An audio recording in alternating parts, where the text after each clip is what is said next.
ভয় লাগছে। দেখো মা জগদ্ধাত্রী মাকে অনেক অনেক ধন্যবাদ জানাই, অনেক অনেক ভালোবাসা, অনেক অনেক নমস্কার। হর হর মহাদেব। আমি অপু ওরফে ব্যাকবেঞ্চার। সো পূর্ব মেদিনীপুর থেকে কেদারনাথ সাইকেলের যাত্রাপথে আজকে আমার 16 দিনে পড়েছে। সো কালকে থেকে ছিলাম, এই দেখছি যে রাধাকৃষ্ণ মন্দির, শুয়েছিলাম মোটামুটি এই যে ওই পাশে যে বারান্দাটা ওইখানে শুয়েছিলাম।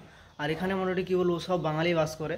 মোটামুটি আমাদের পশ্চিমবঙ্গের মোটামুটি এরা যারা বিয়ে হয়েছেন এখানে, তো কারো পূর্ব মেদিনীপুরে বাপের বাড়ি, কারো হাওড়ায়, কারো পশ্চিম মেদিনীপুরে, কারো মোটামুটি ওইখানের মধ্যে, কারো দার্জিলিং, কারো জলপাইগুড়ি, এরকম কাছাকাছি সবাই মোটামুটি কী হলো বাংলা বলতেছে। আর মোটামুটি খুব ভালো লাগলো। আমি প্রথমে জানতে এখানে মানে হিন্দি চলে, তারপরে দেখলাম এখানে বাংলাতে মন্ত্র পড়ে দিচ্ছে। আমি প্রথমে বুঝতে পারিনি ব্যাপারটা। তারপরে এখানে দেখলাম, আর এখানে বললো মানুষ কী হলো প্রচুর ভালো। আমরা জানি বাঙালিরা মানে খচ্চর বেয়াদব হয়, কিন্তু এখানে এসে দেখলাম বাঙালি টোটালি উল্টো।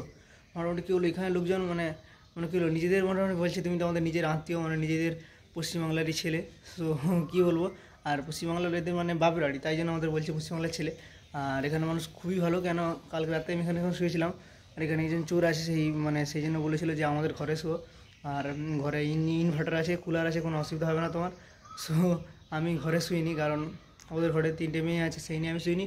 বিকজ আমি বহিরাগত, আমার শোয়া নিয়ে কথা, আমি শুয়ে নিয়েছি। আর আমার শুধু ব্যাগ ওদের বাড়িতে রেখেছিলাম। তো তোমরা কমেন্ট করে জানিও মোটামুটি যে আমি শুয়েছি, মানে ওদের বাড়িতে শুতে যাইনি, ভালো করছি না খারাপ করছি। সো চলো, হর হর মহাদেব। আর রাধাকৃষ্ণ। ঘন্টি বাজেনি কেন? বেজে গেছে ঘন্টি। তো চলো মহাদেবের নাম নিয়ে গেছি। রাস্তায় যেতে অনেক কথা হবে, আর রাস্তায় নাকি বাঘ ভাল্লুক, মোটামুটি বাঘ ভাল্লুক বলতে বাঘ হাতি আছে। তো চলো ভাই এগিয়ে যাই। 2000 years later. তো গাইজ এখন আমি যেখানে আছি, যে পুরো জঙ্গল, এখানে বাঘ, হাতি, এমনকি হরিণ। আর মানে আমার তো প্রচুর ভয় লাগছে। দেখো মা জগদ্ধাত্রী মাকে অনেক অনেক ধন্যবাদ জানাই, অনেক অনেক ভালোবাসা, অনেক অনেক কী হলো অনেক মিনতি জানাই। মা আমাকে শুধু পার করে দাও ওই বনটা। আমি প্রায় 20 কিলোমিটার ভয়ের জন্য, মানে 20 কিলোমিটার কমের জন্যই রাস্তায় আসছি। পুরো জঙ্গল, এখানে হাতির গর্জনও শোনা যাচ্ছে, এই গর্জন পেলাম। সো কী বলো, তোমাদের জাস্ট দেখানোর জন্য আমি ক্যামেরাটা করছি। এই দেখো পুরোটাই জঙ্গল, আর রাস্তায় কেউই নেই। এই ভিতর রাস্তা আগের দিন সেটা হাই রোড ছিল বলে মোটামুটি ছিল পাশে। আমার তো ভয় লাগছে মোটামুটি। সো বেরোতে হবে, চলো ভাই এগিয়ে যাই। পরে ভিডিও করে তোমাদের দেখাবো সবটা। ঠিক আছে। এই দেখো কাঁটাতারের বেড়া, মোটামুটি এরা যেখানে বাস করে, এই যে পুরোটা কাঁটাতারের বেড়া, প্লাস এই সব লাঠি ফাঠি দিয়ে ঘিরে রাখে, যাতে কোনো জন্তু জানোয়ার হঠাৎ করে না ঢুকে পড়ে। আর রাস্তাটা কী বলবো খারাপ, আমার মতে রাস্তাটা ভালো করা উচিত, যাতে মানুষ তাড়াতাড়ি বেরিয়ে যেতে পারে। আর রাস্তার দুধারে আলাদা করে কাঁটাতারের বেড়া দেওয়া উচিত, যাতে বন্য প্রাণী না হঠাৎ করে না কাউকে অ্যাটাক করতে পারে। আর কী হলো, প্রত্যেকটা জায়গায় বেড়া, মানে এরা যেখানে বাস করে, এরা যে চাষ করছে মোটামুটি চাষের ভিতরেও বেড়া। আর মানে ছোটো ছোটো ঘর আছে, আর এখানে তো লাইন নেই টোটালি, সেই যে সূর্য শক্তির উপর ডিপেন্ড করে, মানে সোলার সিস্টেমের উপর ডিপেন্ড করে।